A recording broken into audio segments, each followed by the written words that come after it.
गायरान जमीन का प्रश्न, एट्रोसिटी के गलत अंमलबजावनी जैसे प्रश्न, मागासवर्गीय विद्यार्थियों की स्कॉलरशिप बढ़ाई जाए जैसे मुद्दे, पीआर कार्ड, झोपड़पट्टी वासियों को मिले रमाई आवास योजना के संदर्भ में मुद्दे जो गरीब अम्बेडकरवादी समाज से जुड़े हुए हैं, उनके हल निकालने के लिए पिछले 2 सालों से लगातार धरने आंदोलन, यलगार मार्च, गांधी मार्च, निदर्शने किए गए। आज जिलाधिकारी कार्यालय के सामने ढोल बजाओ आंदोलन करके सरकार के सामने अपनी मांगे अम्बेडकरवादी संघर्ष समिति ने रखी है। अगर इस 1 महीने के अंदर मांगे पूरी नहीं हुई तो शहर में लोकसभा चुनाव के चलते आचार संहिता लागू होने के बावजूद अम्बेडकरवादी संघर्ष समिति सरकार की तिरडी यात्रा निकाल कर रहेगी, ऐसा इशारा इस आंदोलन के दरमियान अम्बेडकरवादी संघर्ष समिति ने सरकार को दिया है।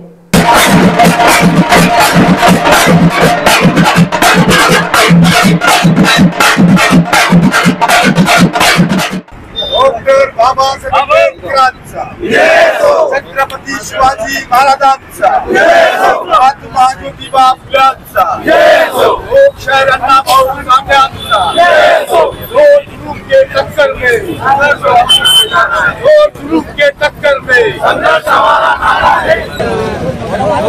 तुम्हाला ऐकायला आलं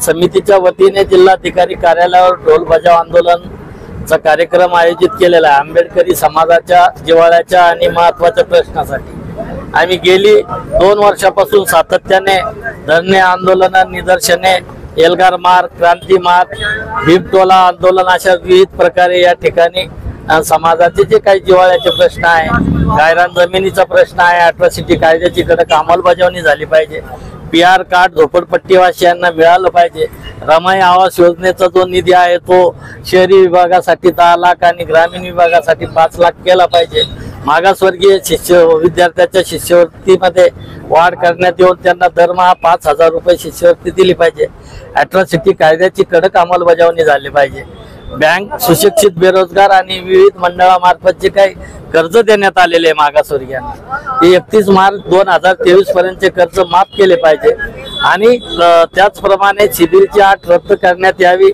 अशा विविध बेघरांना घरे देण्यात यावी, अशा विविध मागण्यासह आज आम्ही या ठिकाणी या शासनाला, प्रशासनाला लक्ष वेधण्यासाठी ढोल बजाव आंदोलनाचं या ठिकाणी आयोजन केलेलं आहे।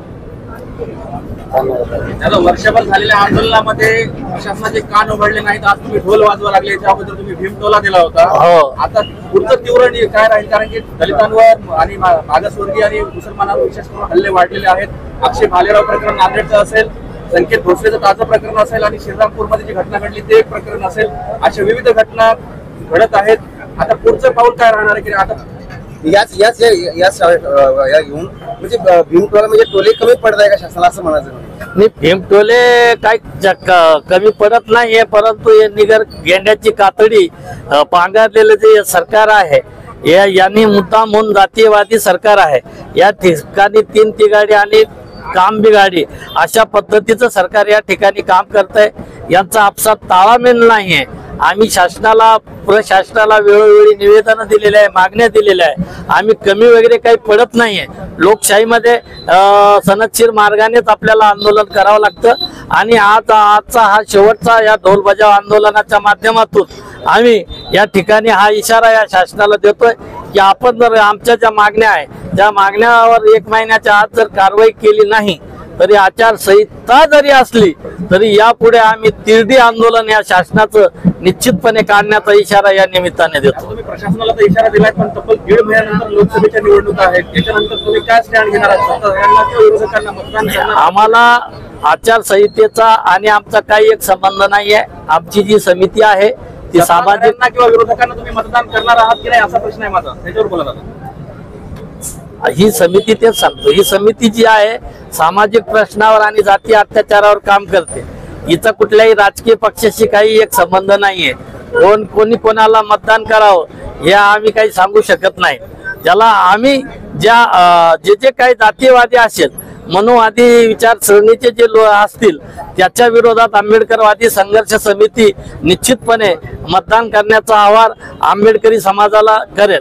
जे काही ज्या बाबासाहेबांच्या विचारावर काम करणारे किंवा मानणारे जे काही पक्ष संघटना असतील त्या पक्ष संघटनेला आम्ही मतदान करण्याचं आवाहन, म्हणजे त्या पद्धतीनं आमचा राजकीय पक्षाशी काही एक संबंध नाहीये, पण मनुवादी पक्षाच्या विरोधात, RSSच्या विरोधात, BJPच्या विरोधात आम्ही निश्चितपणे लोकांना मतदान करायचं, विरोधात मतदान करायचं आवाहन करू।